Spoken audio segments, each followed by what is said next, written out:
Thousands of Chicago commuters pass it every day. And if you have a cell phone, what's going on inside a mysterious building affects you. Could a Chicago skyscraper house government spying secrets? I'm in the heart of Chicago, across the street from the station where suburbanites arrive in on their daily commute. Little do they know that if a nuclear bomb were to go off at one of their houses, some of the only people to survive would be in this building.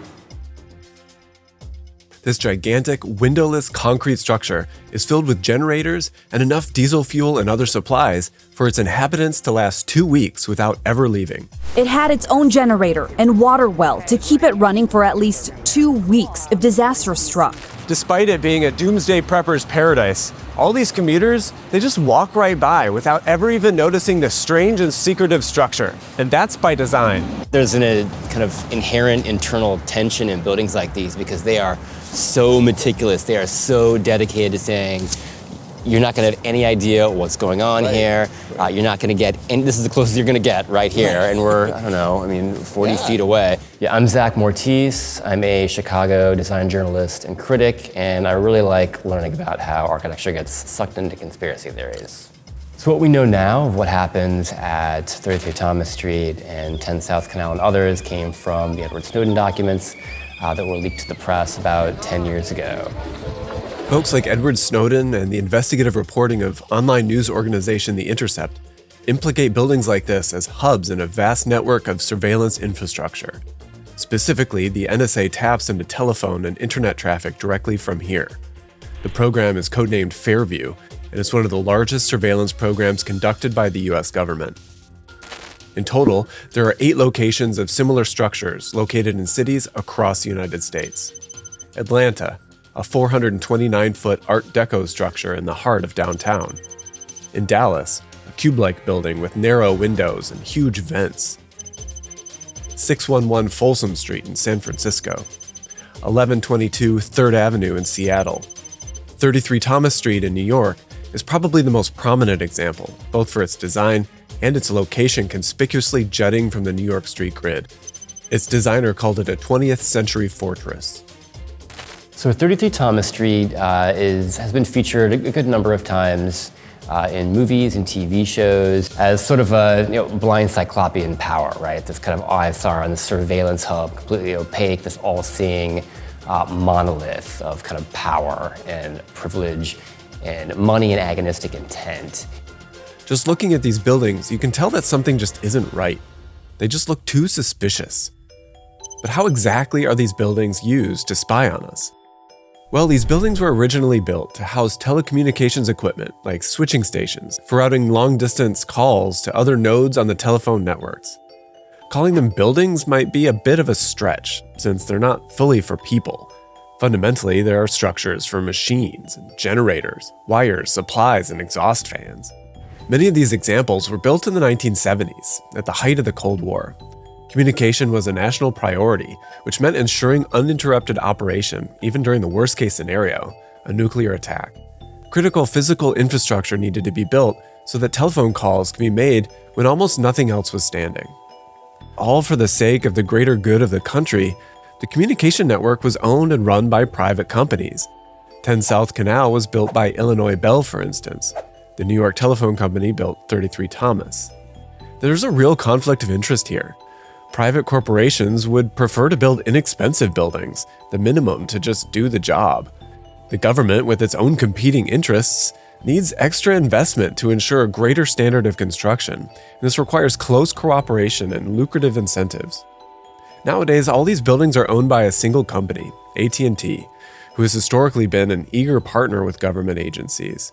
The New York Times reported that one document described their relationship as highly collaborative, while others lauded the company's extreme willingness to help. Today, helping means AT&T provides access links and peering partners to send information to a centralized processing facility codenamed Pinecone that's located in New Jersey. Inside the Pinecone facility, there's a secure space in which there's both NSA-controlled and AT&T-controlled equipment. Internet traffic passes through an AT&T distribution box to 2 NSA systems. From there, the data is transferred about 200 miles southwest to its final destination, NASA headquarters at Fort Meade in Maryland. So that's the network that these buildings are a part of, but let's look a little bit more closely at each building specifically. 10 South Canal is a 26-story tower designed by the architecture firm Halliburton Root. It's a basic, concrete frame building with the caveat of textured concrete panels filling the spaces where windows would normally be. You do kind of see this window pattern, just kind of within the masonry, cut out to kind of form the shape and proportion of windows, but they're obviously not windows. Kind of strikes me as like a fake mustache disguise for a building that has been implicated in spying activities. The top 7 floors do have windows, and they're used for offices. The very top is filled with equipment for moving air in the building. Machines don't need views of the outside world and would be harmed by direct sunlight anyway, which has the added problem of warming the interior. So that's why buildings like this don't have windows. But from outside, you can see soaring engaged columns and floor plates every few feet. So here we have basic structural columns lining the perimeter of the building, but behind, here and all along the perimeter, you'll see these darker volumes, and those are chambers for telephone cables that rise up out of the earth. That was the purpose of this building initially. And I've noticed something really strange about these columns. They're curiously close together. The columns are set in a grid that helps organize the structure. Along Madison Street, there's a column every 20 feet or 6 meters. In the north-south direction, they vary in distance. The second row is 32 feet away from the first, while the second is 25 feet again. This is really tight. For instance, the building across the street has columns every 45 feet or 14 meters. This building has about twice as much structure as a typical building. The shorter distance between the columns means the beams and the floors don't have to span very far. They don't deflect with the weight. This building can hold some extremely heavy stuff inside. All this computer equipment is very, very heavy. In fact, it's so heavy that you could fit 45, 50 stories in here, but there's quite a bit less than that. There are fewer stories on this building than you really could, given its height in feet. Also, the building's core, which carries things like wires, pipes, ducts, and elevators up through the floors, sits all the way to one side, to the south. This keeps the majority of the tower free and open, as flexible as possible. Today, it's known the facility contains 6 large V16 yellow Caterpillar generators that can provide backup electricity in the event of a power failure, according to the Chicago Sun-Times. AT&T also stores 200,000 gallons of diesel fuel, enough to run the generator for 40 days. 33 Thomas in New York has reportedly similar equipment inside. And while it's still a giant blank monolith, it looks a little bit different. It doesn't just blend in with the towers on all the other sides of it. 33 Thomas in New York was completed in 1974 and was designed by the architectural firm John Carl Warnecke and Associates. It has pretty much the same specs. It's 29 actual floors, but it's about twice as tall as a normal building with that many floors. Its structural grid is also very small, at around 20 feet or 6 meters apart. An architectural historian claims that the building's structural capacity is 400 pounds per square feet. This is like 3 times more than a normal tower structure. It means that each floor could be filled with water over 2 meters high on every single floor, and the building would be absolutely fine. The same historian writes, the building may well be the densest inhabitable object in New York City. Unlike 10 South Canal, this building has a steel structure and a layered facade made of granite facing on the exterior, concrete blocks filled with cables, and terracotta tile on the inside. During the 1990s, an artist was actually allowed inside. Stanley Greenberg was able to capture these snapshots across various floors. Some photos show racks of equipment and really strange-looking backup batteries. Despite the similarities between the two buildings, 33 Thomas looks very different, and it sits lonely within the New York street grid. The outside panels bow outward between each column, so the overall effect is that the building looks as though it's made of a bundle of smaller tubes.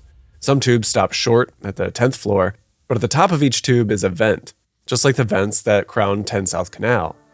John Carl Warnecke had some very doctrinaire ideas about how he wanted to organize this building, and one of them was that no vertical line could be interrupted for a reason that wasn't functional. So the only way he could justify breaking any vertical line that your eye might trace on 33 Thomas Street was, in this case, the air vent hoods, right? So you see vertical lines break there and then start again. Overall, the building is a relentless grid of structure, topped by microwave antennas and mechanical equipment. The building is absolutely massive and can hold almost anything. Published drawings like this leave it up to us to fill in the empty structure with our imagination. In the movie Winter Kills, we're given a glimpse of the imagined interior, which is repurposed as an information storage silo. Contracts, contracts, contracts. Agreements kept, agreements broken. Papers, papers, papers. Signatures. In the movie 33 Thomas Street, our protagonist, played by Jeff Bridges, Nick Keegan, is told by the staff that this building operates even while we're asleep. So it's kind of hinted that computers are actually controlling the show. And throughout its history, 33 Thomas Street has been conceived of as a building inhabited by machines. That's more or less how John Carl Warnke, its architect, described it. You have this kind of trajectory illustrated by the movie Winter Kills, other conspiracy theory media, of spy apparatus and security state operations kind of moving further and further away from human hands and human control. It seems that we're at a strange crossroads. These monoliths of surveillance are right here for us to walk by on our daily commutes. No one is disguising the fact that they exist, but they certainly seem like they're disguising whatever is inside of them. Yeah, it comes like this pure abstract visual icon more than anything you could ever have like a relationship with. In one sense, they're products of a past that we've slowly marched away from. I mean, look at Jeff Bridges then versus now. Unlike the 1970s, the mechanics of surveillance today aren't so easy to imagine. Spying just isn't tied to physical space and infrastructure, or located conspicuously in the middle of things anymore. But buildings like 10 South Canal and 33 Thomas are built like fortresses, and they do more than just provide easy connections to phone lines. They're like beacons for debate about privacy and power. I mean, the amazing thing is that like the kind of creepy conspiratorial thoughts people had about buildings like this turned out to be, in a lot of ways, largely true. Maybe their conspicuousness prompts us to internalize the costs of the convenience that we associate with the invisible networks that we appreciate today. This is the architecture of the unseen, and when we head home from a day's work, remember that the surveillance state never goes to rest. Wow, there's so many cameras.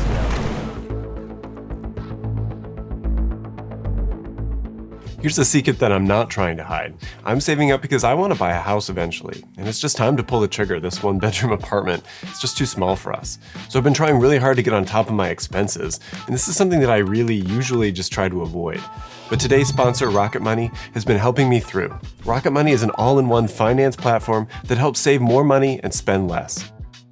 This personal finance app allows you to manage your subscriptions to things, lower your bills, build a custom budget for yourself, and grow your savings all in one place. I'm using Rocket Money to set a budget and then monitor my spending so I can get into that house even sooner. They send me notifications when I start getting out of hand and help to visualize our spending. It's great. They also help by automating savings by setting an amount and frequency, and then Rocket Money automatically deposits savings into a smart savings account, and you can withdraw it anytime. And they monitor my credit with me. They send alerts when something has impacted my credit score, and they give information on how to improve. To be honest, I've avoided looking this closely at my finances because it just seemed too overwhelming. But seriously, Rocket Money has made it easy and simple, and it's not intimidating at all. So for whatever reason you're looking to save money and spend less, join the 5 million members like me using Rocket Money today. And I've got the hookup, so go to rocketmoney.com/Stewart Hicks or click on the link in the description to get started for free. You can also unlock even more features with premium. That's rocketmoney.com/Stewart Hicks to get started for free.